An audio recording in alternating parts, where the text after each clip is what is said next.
অনুগ্রহ করে বলবেন যে আপনি কেন উপদেষ্টা হলেন না? দেখুন, এই বিষয়টা নিয়ে সোশ্যাল মিডিয়াতে যেভাবে আলোচনা চলছে আমি অনেকটাই বিব্রত। বিশেষ করে অনেকে লেখালেখি করছেন, অনেকগুলো মিডিয়াতে উঠে এসেছে।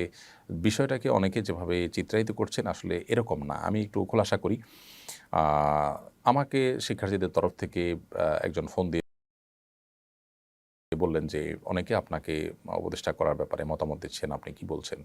আপনার মতামত কি?" আমি তখন পরিষ্কার জানিয়েছি, "দেখেন, আমি এটার জন্য নিজেকে উপযুক্ত মনে করি না। এর চাইতে অনেক উপযুক্ত মানুষ আছেন আলহামদুলিল্লাহ।" তখন আমি কয়েকটা নাম প্রস্তাব করি। এর মধ্য থেকে তারা আ বিভিন্ন ক্রাইটেরিয়া বলেন। সেই ক্রাইটেরিয়ার আলোকে ডক্টর আহমদ খালেদ হোসেনের নাম বলি। তখন তারা উনার নাম্বার চান, আমি নাম্বার দেই। এবং পরবর্তীতে উনার ব্যাপারে দেশের বড়, বড় ইসলামিক দলগুলো, বড়, বড় নেতৃবৃন্দের সাথে আলাপ হয়েছে তাদের। তাদের সবার পক্ষ থেকে পজিটিভ রিপ্লাই পেয়েছে। পরবর্তীতে তিনি নির্বাচিত হয়েছেন আলহামদুলিল্লাহ। তো আমাকে এখানে চূড়ান্ত করে ফেলেছেন তারা। তারপর আমি ডিনাই করে ফেলেছি। আমি এত মহানুভব আ মানুষ বা এত মহান মানুষ আসলে না। পদের বা দুনিয়ার মোহ অন্য ১০ জনের মতো আমার মধ্যেও আছে। আমাকে যেভাবে আপনারা অনেকে মহান করে দেখাচ্ছেন, এটা আপনাদের মহানুভবতা বা আপনাদের সুধারণা ছাড়া কিছুই নয়। কোনো ক্ষেত্রে এটি কিন্তু বাড়াবাড়ি বা অতিরঞ্জনের পর্যায়ে চলে গেছে। আমি নিজেই আসলে কিছুটা বিব্রত। বিষয়টি আসলে জানাজানিই হতো না, কিন্তু আলেমদের একটা ফোরামে এটা নিয়ে পরামর্শ হয়েছে। সেখান থেকে আসলে কেউ সোশ্যাল মিডিয়াতে লিখেছেন, সেখানে থাকা আলেমদের কেউ। আবার এটা যখন আমার সাথে ফোন আলাপ হয়, তখন সামনে কয়েকজন ভাই ছিলেন। এখান থেকেও জানাজানি হয়েছে। তো বিষয়টা এরকম না যে আমাকে একেবারে পদ দিয়ে দেওয়া হয়েছে, আমি ইচ্ছাকৃত এটাকে ডিনাই করে দিয়েছি চূড়ান্ত হওয়ার পর। ব্যাপারটা এরকম না। আমাকে বলেছে তারা, আমি অপারগতা প্রকাশ করেছি, আরেকজনের কথা বলেছি, এই। তো আমাকে যেরকম বলেছে এরকম আর হয়তো অনেক আলেমকে তারা বলেছেন। তারাও হয়তো একই কথা বলেছেন। বিধায় এখানে আমাকে আসলে মহান বানানোটা একটু বেশি হয়ে যাচ্ছে। আল্লাহ তাআলা আমাদেরকে হেফাজত করুন। চলমান পরিবর্তনকে সবাই অবিশ্বাস্য বলছেন। এত সহজে এই পরিবর্তনের রহস্য কী বলে মনে করেন? দেখুন, আল্লাহ রাব্বুল আলামিন কোরআনে কারিমে বলেছেন যে, কুলিল্লাহুম্মা মালিকাল মুলক তুতিল মুলকা মান তাশা ওয়া তানজিউল মুলকা মিম্মান তাশা। আল্লাহ রাব্বুল আলামিন সকল রাজত্বের মালিক। তিনি যাকে ইচ্ছা তাকে রাজত্ব দেন, যার কাছ থেকে ইচ্ছা রাজত্ব ছিনিয়ে নেন। এবং এই যে হঠাৎ কিছু একটা ঘটে যেতে পারে, যিনি অসীম ক্ষমতাধর মনে করছেন নিজেকে, মুহূর্তের ভিতরে আল্লাহ তাআলা তাকে ভিখারি বানিয়ে দিতে পারেন। আবার একজন ভিখারি সাধারণ মানুষটাকে আল্লাহ তাআলা ক্ষমতার মসনদে বসিয়ে দিতে পারেন। আল্লাহ রাব্বুল আলামিনের এই সক্ষমতা, আল্লাহ তাআলার এই মহান অসীম কুদরতের কথা কোরআনে আল্লাহ তাআলা পরিষ্কারভাবে বলেছেন। কোরআনে কিছু আয়াত আছে যেগুলো সময়ে আ এগুলোর প্রাসঙ্গিকতা এতটাই তরতাজা হয়ে ওঠে আমাদের কাছে। মনে হয় যে এই প্রসঙ্গে বোধহয় আয়াত নাজিল হয়েছে। দেখুন, আল্লাহ বলেছেন, কুলিল্লাহুম্মা মালিকাল মুলক। হে রাসূল, আপনি বলে দিন, বা হে রাসূল আপনি বলুন যে, হে আল্লাহ, আপনি মালিকাল মুলক, আপনি সকল রাজত্বের মালিক, সকল ক্ষমতার মালিক আপনি। তুতিল মুলকা মান তাশা, আপনি যাকে ইচ্ছা তাকে রাজত্ব দেন। ওয়া তানজিউল মুলকা মিম্মান তাশা, যাকে ইচ্ছা তার কাছ থেকে রাজত্ব ছিনিয়ে নেন। দেখুন, এত দ্রুত পরিবর্তন হয়ে যাবে এটা কেউই কল্পনা করেনি। কোনো পক্ষ কল্পনা, দেশের কোনো মানুষ কল্পনা করেনি।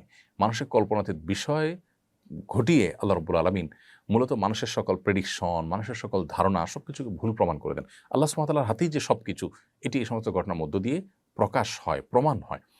অতএব একজন মানুষ, তিনি তার ক্ষমতা, তার জীবন, তার যৌবন, তার সম্পদ এগুলো পেয়ে অহমিকা করবেন না, অহংকার করবেন না, অহমিকা প্রদর্শন করবেন না। কারণ যেকোনো মুহূর্তে সেগুলো আল্লাহ তাআলা ছিনিয়ে নিতে পারেন। আবার অন্য কারো সেগুলো না থাকার কারণে তাকে তাচ্ছিল্যও করবেন না। কারণ যেকোনো মুহূর্তে আল্লাহ তাকে দান করতে পারেন। এই শিক্ষাটা যদি আমাদের জীবনে ধারণ করতে পারতাম, তাহলে আমাদের জীবনটা অনেক সুন্দর হয়ে যেত। আমরা আল্লাহর খাস বান্দা হয়ে যেতে পারতাম। সেই সাথে এই যে হঠাৎ পরিবর্তন হয়ে গেল, রহস্য কি? রহস্য মূলত এটাই যে আল্লাহ যখন ইচ্ছা তখন পরিবর্তন করেন। আমরা দেখি না যে অনেক মানুষ সুস্থ সবল স্বাভাবিক কোনো অসুবিধা নেই, হঠাৎ করে মারা গেলেন। আবার একেবারেই মরণাপন্ন একটা মানুষ বেঁচে গেলেন। তো এখানে আসলে কোনো বৈজ্ঞানিক ব্যাখ্যা কাজ করে না। মূলত আল্লাহ রাব্বুল আলামিন যে সবকিছুর ক্ষমতা তার হাতে, তিনি যে সবকিছু নিয়ন্ত্রণ করেন, এটার প্রমাণ হলো এই সমস্ত ঘটনাবলী। পাশাপাশি জুলুমের পরিণাম অত্যন্ত ভয়াবহ। আল্লাহ তাআলা বলেছেন কোরআনে কারীমের মধ্যে যে, আ লা তাহসাবান্নাল্লাহা গাফিলান আম্মা ইয়ামালু যালিমুন, যারা জালিম তাদের ব্যাপারে আল্লাহ তাআলা গাফিল উদাসীন হয়ে আছেন এমনটি তোমরা মনে করো না। ইন্নামা ইউআখিরুহুম লিয়াউমিন তাশখাসু ফিহিল আবসার, বরং তাদেরকে আল্লাহ তাআলা সেদিন পর্যন্ত প্রশ্রয় দিয়ে রাখেন যেদিন মানুষের চক্ষুগুলো সব স্থির হয়ে যাবে, মানুষ সব দেখতে পাবে। অর্থাৎ আল্লাহ রাব্বুল আলামিন ছাড় দেন। আল্লাহ বলেছেন, ইন্নামা নুমলি লাহুম, আমি পাপিষ্ঠদেরকে, জালিমদেরকে ছাড় দিয়ে রাখি। ইন্না কাইদি মাতিন, এরপর আমার পাকড়াওটা আল্লাহ বলছেন যে এটা অত্যন্ত শক্ত হয়, কঠোর হয়ে থাকে। জুলুম যারা করে তাদেরকে আল্লাহ দুনিয়াতে পাকড়াও করে। দেখুন, আদম আলাইহিস সালামের ছেলে যে কাবিল, সে তার ভাই হাবিলের প্রতি অবিচার করেছিল, আল্লাহ তাকে পাকড়াও করেছেন। নমরুদ ইব্রাহিম ইসলামের প্রতি অবিচার করেছে, আল্লাহ তাকে পাকড়াও করেছেন। ফেরাউন মুসা ইসলামের প্রতি অবিচার করেছে, আল্লাহ তাকে পাকড়াও করেছেন। নূহ ইসলামের প্রতি তার জাতি অবিচার করেছে, আল্লাহ তাদের পাকড়াও করেছেন। আদ সামুদ জাতি তাদের নবীর প্রতি পাকড়াও অবিচার করেছে, তাদেরকে আল্লাহ পাকড়াও করেছেন। ফেরাউন আমাদের নবী সাল্লাল্লাহু আলাইহি সাল্লামের সাথে আবু জাহাল, আবু লাহাব বা সাইবা তারা অবিচার করেছে, মুসলমানদেরকে প্রতি জুলুম করেছে, আল্লাহ তাদেরকে পাকড়াও করেছেন। একসময় পৃথিবীর বড় বড় পরাশক্তিগুলো আমরা জানি তাতারিরা অনেকেই পৃথিবীতে একেবারে নিজেদেরকে অপরাজেয় শক্তি মনে করেছে, আল্লাহ তাআলা তাদের সবার দম্ভচূর্ণ করেছেন। সো জুলুমের পরিণতি অত্যন্ত পরিষ্কার। যারা জুলুম করে দুনিয়াতে কিছু অপরাধের শাস্তি নগদ দিয়ে থাকেন, জুলুম যারা করে তাদের এই জুলুমের শাস্তিও আল্লাহ তাআলা নগদ দিয়ে থাকেন। এটা এমন একটা শাস্তি যে নবী সাল্লাল্লাহু আলাইহি ওয়াসাল্লাম হাদিসে বলা হয়েছে যে আখিরাতের শাস্তির পাশাপাশি নগদ দুনিয়াতেই পরিণতি ভোগ করান সেই অপরাধগুলোর মধ্যে একটা হলো জুলুম। অতএব আমাদের ব্যক্তিগত পর্যায়ে আমরা যেন কারোর প্রতি জুলুম না করি, কোনোভাবে অবিচার না করি, কারো হক নষ্ট না করি। এই যে হঠাৎ করে পরিবর্তন আল্লাহর কুদরতের প্রকাশ এবং জুলুমের পরিণতি ভাবেই আকস্মিকভাবে চলে আসে। কোরআনে বিভিন্নভাবে আল্লাহ তাআলা বলেছেন যে তারা কি নিশ্চিন্ত হয়ে গেল যে হঠাৎ করে আল্লাহর আযাব তাদেরকে পাকড়াও করবে, আল্লাহর পাকড়াও এসে যাবে হঠাৎ করে, এই ব্যাপার মানুষ নিশ্চিন্ত হয়ে গেছে? পরিস্থিতি যেটা তৈরি হয়েছে সম্পূর্ণ আল্লাহ তাআলার ফায়সালা এখানে ছিল, আল্লাহ তাআলার সিদ্ধান্ত এখানে ছিল। অতএব সেই অনুপাতেই সব কিছু হয়েছে। একজন ইমানদারের এখান থেকে শিক্ষা গ্রহণ করার এবং সেখান থেকে নিজের ঈমানকে বৃদ্ধি করবার যথেষ্ট উপাদান রয়েছে। নতুন সরকার আসার পর মানুষ অনেক বেশি উচ্ছ্বসিত দেখা যাচ্ছে। অনেকেই তো এটাকে আল্লাহর প্রদত্ত নেয়ামতও বলছেন। এগুলো কি বাড়াবাড়ি নয়? দেখুন, অতিরিক্ত উচ্ছ্বাসিত হচ্ছে মানুষ, এটা পরিষ্কার।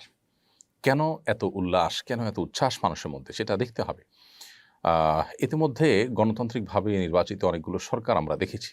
আমাদের দেশের স্বাধীনতার পর যতগুলো সরকার এসেছে, গণতান্ত্রিকভাবে নির্বাচিত সরকার আসার পরও মানুষ এতটা উল্লসিত, অর্থাৎ নিজের ভোটটা দিয়ে মানুষ সরকারকে বসাতে পেরেছে, এরপরও মানুষকে এতটা উল্লসিত এবং এতটা আনন্দিত হতে দেখা যায়নি এবার যতটা আনন্দিত। কারণ কি?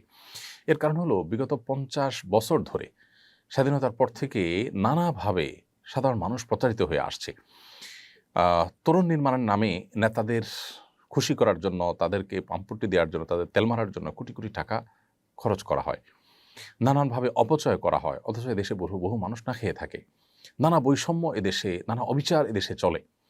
যার লিঙ্ক আছে, যিনি ক্ষমতাসীনদের সাথে ভালো সম্পর্ক রাখতে পারে তিনি অনেক ভালো থাকেন, আর যিনি রাখতে পারেন না তার অবস্থা একেবারে খারাপ থাকে। ঘুষ, দুর্নীতি, অপশাসন এটা মানুষকে অতিষ্ঠ করে তুলেছে। নানাভাবে মানুষ অন্যায় এবং অবিচারের শিকার। যেভাবে খুন, গুম, রাহাজানি, পুলিশের হয়রানি, কিছু হলেই মামলা ধরে নিয়ে যাওয়া, চাঁদাবাজি এবং অন্যায়ভাবে মিথ্যা মামলা দিয়ে হয়রানি করা, বিচার বিভাগে পর্যন্ত আপনার ন্যায় বিচার না পাওয়া, সেখানে পর্যন্ত আপনার নানাভাবে ইঞ্জিনিয়ারিং করে মানুষকে হয়রানি করা, এসব কারণে গোটা দেশের সমস্ত প্রতিষ্ঠানগুলোর প্রতি মানুষের আস্থা আসলে উঠে গেছে। এরকম ভয়াবহ পরিবেশে মানুষের একটা পরিবর্তন মানুষ চাচ্ছিল। কে করেছে, কারা করেছে, কী নামে করেছে, তার চেয়ে বড় কথা হলো মানুষ পরিবর্তন চাচ্ছিল। তরুণরা সেই চেষ্টা করেছে এবং তরুণদের একটা ন্যায্য দাবি ছিল এবং তাদের প্রতি মানুষের একটা আস্থা তৈরি হয়েছে যে তাদের কমিটমেন্ট ছিল, তারা খুবই কনফিডেন্ট ছিল, সেটা দেখে মানুষ আস্থা তৈরি হয়েছে। সবচেয়ে বড় কথা হলো যে মানুষ যখন দেয়ালে পিঠ থেকে যায় তখন আসলে খড়কুটা ধরে মানুষ বাঁচতে চায়, সেখানে তরুণরা তো যথেষ্ট আস্থার জায়গা তৈরি করতে পেরেছে। সো এই জন্য মানুষের মধ্যে অনেক উচ্ছ্বাস উল্লাস দেখা যায়। কিন্তু আমরা বাঙালি সবসময় হুজুগে, আমরা যখন খুশি হই তখন অনেক বেশি হয়ে যাই, যখন বেজার হই তখন অনেক বেশি বেজার হয়ে যাই। যাকে মাথায় তুলি তাকে মাথায় তুলে অনেক বেশি তুলে ফেলি, আবার যাকে ফেলে দেই তাকে একেবারে পায়ের নিচে ফেলে দিই। এটা আমাদের একটি সমস্যা বলতে পারেন। তো এই জন্য অতিরিক্ত বাড়াবাড়ির জায়গা থেকে আমরা এটাকে আল্লাহর নেয়ামত বা আল্লাহ প্রদত্ত ডাইরেক্ট এরকম কিছু বলছি। হয়তোবা আল্লাহ তাআলা এটা আমাদের প্রতি অনুগ্রহ করেছেন, সেজন্য দিয়েছেন, মাজলুমের প্রতি রহম করেছেন আল্লাহ তাআলা। আবার হয়তো এটা আমাদের জন্য নতুন কোনো ফাঁদ, কী যে হতে যাচ্ছে বা এটার পরিণতি কী দাঁড়াবে সেটা আসলে এই মুহূর্তে মন্তব্য করা কঠিন। তবে আমরা আশাতে করব অবশ্যই ভালো কিছু আল্লাহ তাআলা যেন দান করেন আমাদেরকে। অতএব এই বাড়াবাড়িটা আমাদের করা যাবে না। বিগত 50 বছর ধরে মানুষ যে নিগৃহীত, মানুষের যে জীবনের নিরাপত্তা, মানুষের খাদ্যের নিরাপত্তা, মানুষের ন্যায় বিচার পৃথিবীর অন্যান্য দেশে যেরকম মানুষ পায় নিশ্চিন্তে, সেরকমটি বাংলাদেশে হয়নি। মানুষের খাদ্য, মানুষের পানীয়, মানুষের ঔষধ নিরাপদে কিনতে পারবে, ভেজালের কোনো টেনশন থাকবে না, এরকম বিষয় হয়নি। আপনি অন্যান্য দেশগুলো যেগুলো আছে, আমাদের এশিয়ার যে মধ্য এশিয়ার যে সমস্ত বা দক্ষিণ এশিয়ার যে সমস্ত দেশগুলো আছে, এই দেশগুলোতে আপনি দেখবেন যে এই বিষয়গুলো নিশ্চিত করা হয়েছে। এমনকি অর্থনৈতিকভাবে আমাদের পর্যায়ের অনেক দেশ আছে যে দেশগুলোতে খাদ্যে ভেজাল দেওয়া, পানিটা নিরাপদ, আপনার পানিতে ঝামেলা থাকা বা অস্বাস্থ্যকর পানি, তারপরে ওষুধে ভেজাল, এগুলো মানুষ কল্পনাও করতে পারে না। ন্যায় বিচার সেখানে আছে, প্রতিষ্ঠা করা হয়েছে, আমাদের এই দেশটিকে নানাভাবে নিজেদের স্বার্থের জন্য প্রতিষ্ঠানগুলো ধ্বংস করে এমনভাবে শেষ করা হয়েছে যে মানুষ আসলে আল্লাহর কাছে ফরিয়াদ করছে রীতিমতো। সো এই নতুন যে সরকার আসলো, এ আসার পর মানুষের প্রত্যাশাও সেজন্য অনেক বেড়েছে, মানুষের উল্লাস অনেক বেশি। তবে উল্লাস না করে আল্লাহর কাছে শুকর আদায় করা উচিত। আমাদের অহংকার করা উচিত নয়। কারণ হলো অহংকারকে আল্লাহ তাআলা একেবারেই পছন্দ করেন না। অহংকার পরিণাম ভালো হয় না। আমরা বিগত সরকারের অহংকারের পরিণতি আমরা দেখেছি। সো অহংকার যেন আমাদের মধ্যে না আসে। সাধারণ মানুষ এবং যারা ক্ষমতায় এসেছেন তাদের সবাইকে বিনয়ী হতে হবে, আল্লাহর শুকরিয়া আদায় করতে হবে, আল্লাহমুখী হতে হবে। আল্লাহ আমাদেরকে সেই তৌফিক দান করুন।